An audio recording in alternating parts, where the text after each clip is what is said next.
اسلام آباد اس وقت ہلکے درجے کے بخار میں مبتلا ہے. کمزوری ہے، تھکاوٹ ہے، جسم دکھ رہا ہے، لیکن درجہ حرارت بہت زیادہ نہیں اب تک.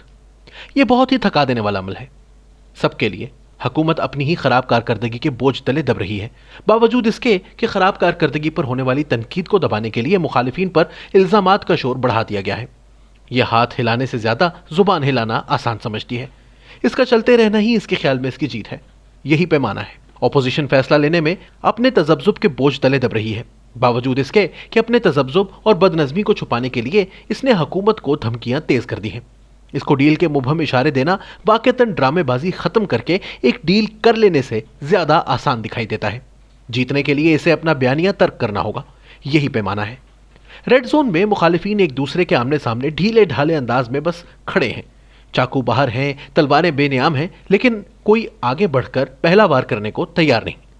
سلو موشن میں جنگی ناچ جاری ہے. جنگ کے اعلانات سے پہاڑ گونج رہے ہیں، گھوڑے ہنہنا رہے ہیں، لیکن طبلے جنگ نہیں بجایا جا رہا. گھوڑوں کو ایڑ اب تک نہیں لگائی گئی ہے، اور یہ شاید ہوگا بھی نہیں. فی الحال نہیں. یہ بدحیت فور پلے پارلیمان تک بھی پہنچ چکا ہے اور سیاسی کوئلوں سے چنگاریاں نکال رہا ہے جو اب سرخی مائل ہو چکے ہیں. آگ لگ سکتی ہے لیکن ابھی لگی نہیں. شاید ایندھن ہی پورا نہیں ہے. آپ کو حرارت محسوس ہو رہی ہے اور شعلے کا احساس بھی ہے، لیکن یہ جسم کو جھلسانے جتنا گرم نہیں. اب تک نہیں. یہ کہنا مشکل ہے کہ یہ جلتا ہوا تناؤ کب تک جاری رہ کر بالآخر ٹوٹ کر غیر متوقع نتائج کی بوچھاڑ کر دے گا. حکومت کے لیے یہ تکلیف دہ حد تک مشکل ہے کہ اس کے اندر ٹوٹ پھوٹ کا عمل جاری ہو اور یہ کارکردگی بھی دکھا سکے.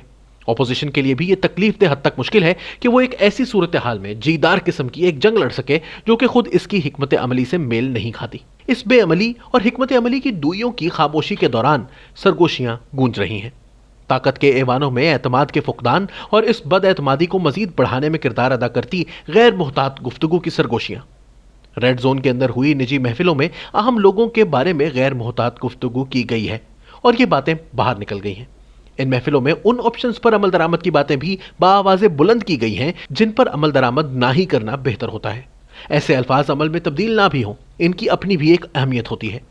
پرانی کہاوت ہے کہ غیر محتاط گفتگو سفینے ڈبوتی ہے. آج بھی اس کہاوت کی حقانیت سے انکار ممکن نہیں. یہ حیران کن ہے کہ ذمہ دار عہدوں پر موجود ذمہ دار افراد کی جانب سے ایسی غیر ذمہ دارانہ گفتگو ایک ایسے موقع پر کی جائے جب تاؤ پر اتنا کچھ لگا ہے. حکومت کی جانب سے ایسی غلطیاں بار بار دیکھنے میں آئی ہیں. خیبر پختونخوا میں ہونے والی شکست سے اب تک سنبھل نہ پانے والی حکومت شاید جانتی ہے کہ پنجاب بلدیاتی انتخابات اس سے بھی بڑا جال ثابت ہوں گے. اور یہ صرف ایک جال ہے. معاشی صورتحال اس سال کے آخر تک ٹھیک ہونے والی نہیں، وہ بھی اگر ہوئی تو. سڑکوں پر اپوزیشن کا دباؤ تقریباً ایک ماہ کے اندر بڑھنا شروع ہو جائے گا اور میڈیا میں اسی پر بات چیت شروع ہو جائے گی. اگلے ماہ کے پہلے ہفتے میں سپریم کورٹ میں ایک نیا چیف جسٹس آنے والا ہے. ریڈ زون میں معمولی سے واقعات کبھی کبھی بہت غیر معمولی صورتحال پیدا کر دیتے ہیں. حکومت اچھی طرح جانتی ہے کہ یہ اپنے گمبھیر ترین دور میں داخل ہونے جا رہی ہے. پہلی حوصلہ افزا خبر ابھی بھی کئی ماہ کے فاصلے پر ہے. ایسے ہی گھپ اندھیروں میں جب رات سب سے گہری ہوتی ہے اور سایوں سے بھی خوف آنے لگتا ہے، ایسی چیزیں جنہیں نہیں ہونا چاہیے، کسی صورت نہیں ہونا چاہیے اور نہیں ہو سکتی، ہو جاتی ہیں. سرنگ میں داخل ہوتی ایک ٹرین کی طرح پاکستان کی سیاست ایک اندھیر نگری میں داخل ہونے جا رہی ہے اور اس سرنگ کے دوسرے سرے سے اس کو کچھ عرصے بعد ہی نکلنا ہے. کچھ لوگوں کا کہنا ہے کہ وقت کی یہ پٹڑی 2 ماہ تک جاری رہے گی. کچھ کے نزدیک اس کا عرصہ 3 ماہ ہے.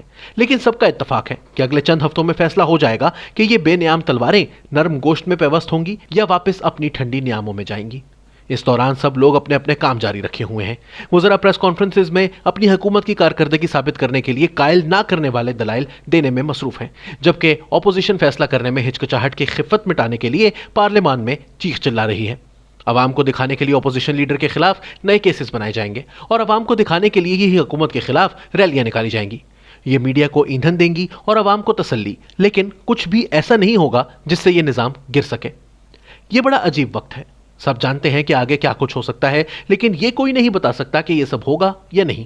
سب اپنی اپنی آپشنز پر غور کر رہے ہیں، لیکن ان میں سے کوئی بھی ان پر عمل درآمد کی پوزیشن میں نہیں.